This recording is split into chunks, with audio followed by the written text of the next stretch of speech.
안녕하세요. 책 읽어주는 여자 김숙진입니다. 잘들 지내시죠? 저는 요즘 그동안의 삶을 되돌아보고 또 앞으로 어떤 삶을 살아갈지에 대해 생각을 하고 있는데요. 마침 서점에 갔다 저의 이런 고민에 답을 준 좋은 책이 있어 여러분께 도움이 되었으면 하는 마음에서 소개해드리려고 합니다. 스튜디오 오드리에서 펴내고 손임찬 작가가 쓴 나는 나답게 살기로 했다 라는 책입니다. 읽는 내내 상처를 딛고 일어서는 작가님의 얘기에 집중하게 되고 깊은 공감이 갔습니다. 나를 이해하고 자존감을 높여주는 이 책은 관계로 인해 지치고 상처받은 쓰린 마음에 따뜻한 위로를 주는 것 같습니다. 저자는 어떻게 하면 나답게 잘 살 수 있을지 고민하는 분들께 본래의 자신의 모습을 인정하고 나답게 살아가는 8가지 방법을 알려주고 있습니다. 과거의 트라우마를 극복해가는 과정으로 자신의 정체성을 자세히 들여다본 후 독서, 글짓기, 운동, 명상 등 나답게 살아가는 방법들을 구체적으로 제시하고 있는데요. 저자는 내가 어떤 사람인지 고민하는 일은 필요하지만 내 모습을 한 가지로 규정할 필요는 없으며 또 그때는 왜 나답지 못했는지 자책하지 말라고 합니다.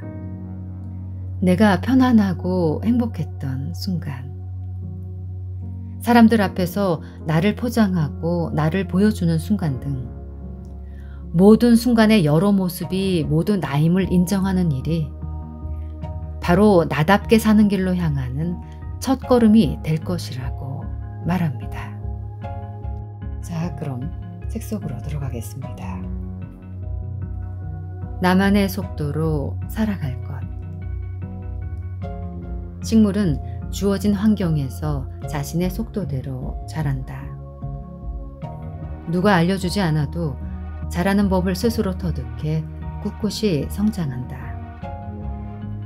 영양분이 부족한 땅이나 흙처럼 완벽한 환경이 아닐지라도 춥거나 더운 날씨 등 꼭 맞는 기온이 아닐지라도 주변에 가능한 것들을 모두 모아 싹을 틔우는 원동력을 만들어낸다. 그래서 바윗돌 사이에서도 싹이 트고 가파른 절벽에서도 꽃이 핀다.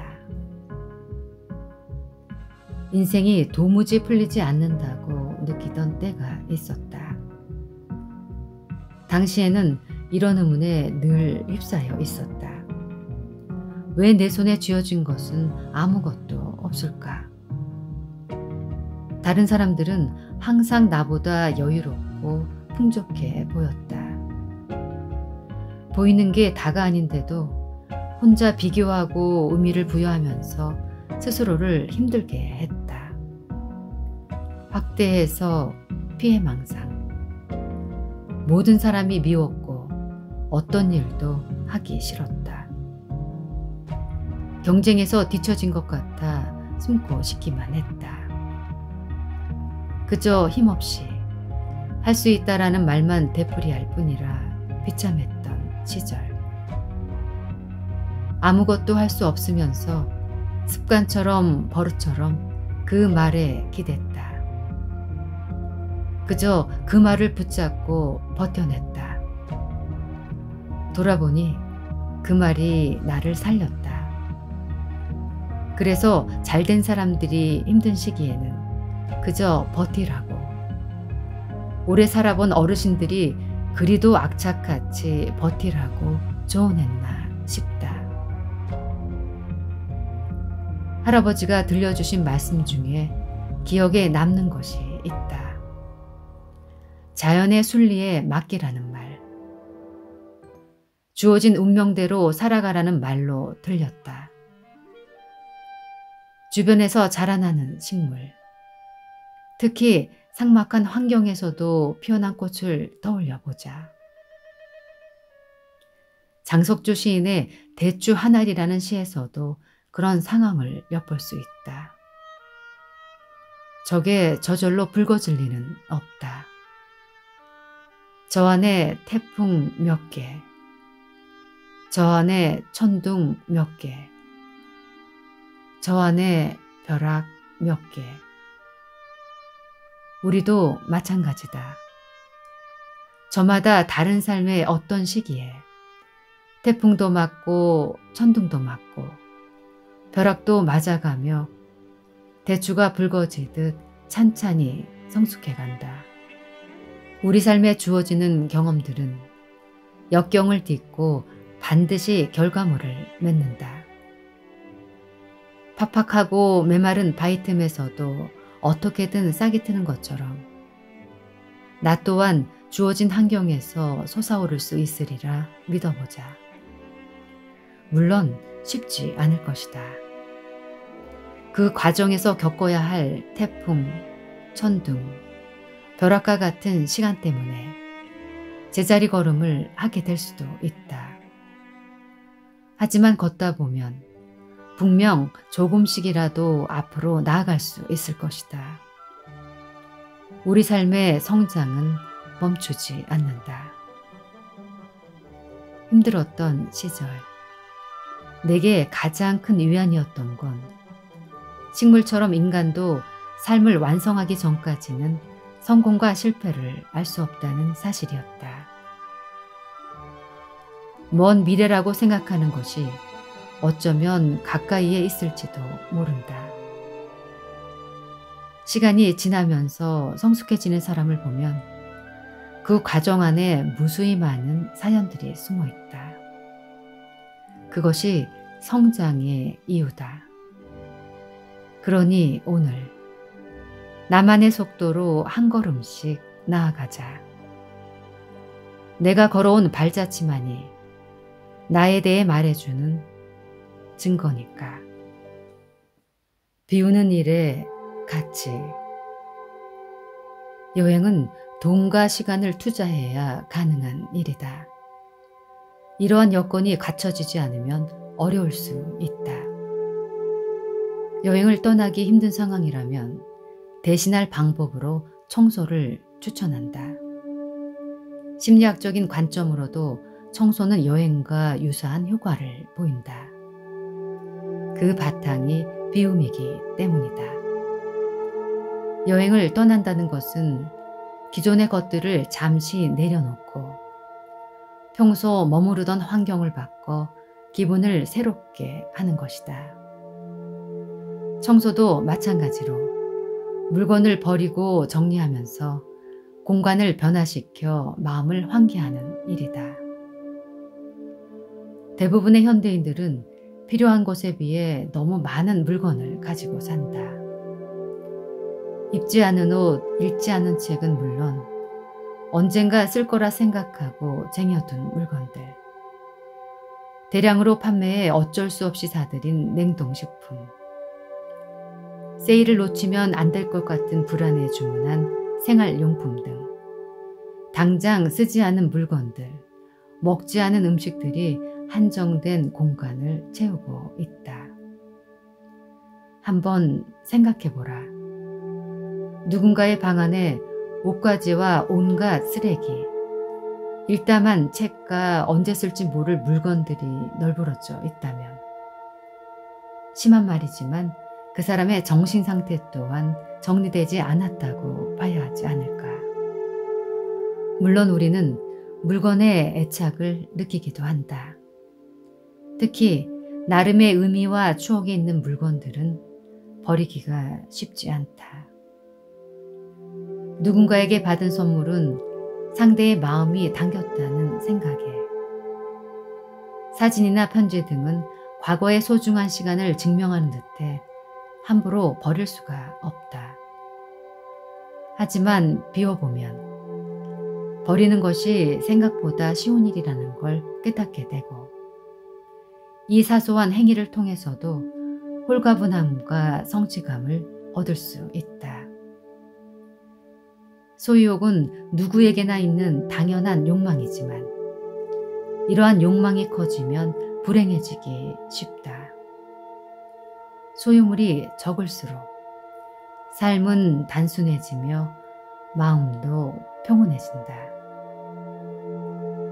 주기적인 비움의 작업을 통해 공간에도 정신에도 여유를 선물해보자. 우리의 하루는 기대가 넘치다가도 예상치 못한 장애물에 걸려 힘겹게 넘어간다. 거기서 얻는 아쉬움, 쓰디쓴 피드백은 자극을 주는 것 같지만 그것이 습관으로 자리 잡으면 자신에게 여유를 허락하지 못하게 된다. 예를 들어 오늘 하루는 이만하면 됐어 라면서 만족할 줄 모르고 이 정도로는 부족해, 더 해야 해 라고만 생각하면 여유가 머무를 곳이 사라진다. 누구는 그런 적당함은 있는 사람에게나 해당하는 것이 아니냐고 말하지만 경제적으로 부족함이 없는데도 끊임없이 움직여야만 직성이 풀리는 사람이 존재한다. 한편으로는 큰 성공 없이 평범하게 지내는 것 같아도 자신의 확고한 라이프 스타일과 규칙, 그 안에 틈틈이 여유를 챙기는 사람은 삶의 만족도가 매우 높다. 삶의 여유는 자신과의 대화, 긍정에서 나온다. 긍정적으로 생각하라는 말은 단순히 힘든 일이 있어도 낙관적으로 사고하며 낙천적인 태도를 고수하라는 얘기가 아니다. 진정한 긍정은 있는 것을 그대로 받아들이며 옳다고 믿는 것. 더 나아가서 좋게 평가할 줄 아는 걸 뜻한다. 한마디로 비관적으로 생각할 일 속에서도 특정한 관점을 발견하는 것이다. 생각이 바뀌는 순간에 긍정은 시작된다. 이처럼 긍정의 의미를 알고 나서는 매일 생각한다. 좋지 않은 일, 어려운 일, 고민거리만큼이나 내가 잘한 일이나 칭찬받을 만한 일, 본받을 만한 일이 무엇인지 내 예쁜 점을 발견하려 애쓴다. 그리고 칭찬의 말을 들으면 겸허히 받아들이고 감사하다는 말로 답례한다. 아주 사소해 보일지 모르지만 세상의 모든 거대한 것들은 모두 작게 시작되었다. 자존감의 높이 또한 작은 성취들이 모여서 만든다. 어떠셨나요? 이 책에서 저자는 나라는 사람이 어떤 사람인지 알기 전에 먼저 트라우마를 치유하는 고통스러운 과정이 선행되어야만 내가 어떤 사람인지 선명히 보인다고 합니다. 그렇게 과거를 돌아보는 단계를 극복하고 나면 저자는 나답게 살기 위한 8가지 방법을 제시하는데요. 남다른 삶의 궤적에서 비롯된 조심스럽지만 힘있는 목소리가 담긴 이 책은 자신과 진심 어린 대화를 나누는 법을 잊은 독자들에게 있는 그대로의 나로 머물러도 괜찮다고 말하며 나에게 좋은 것이 가장 좋은 것이라는 메시지를 주고 있습니다. 또 우리가 삶의 방향을 잃고 휘청거릴 때 단단한 밧줄로 삼기에 충분하며 좋은 길잡이가 되어줄 것 같습니다. 오늘도 함께해 주신 여러분께 감사드리며 책 읽어주는 여자 김숙진이었습니다.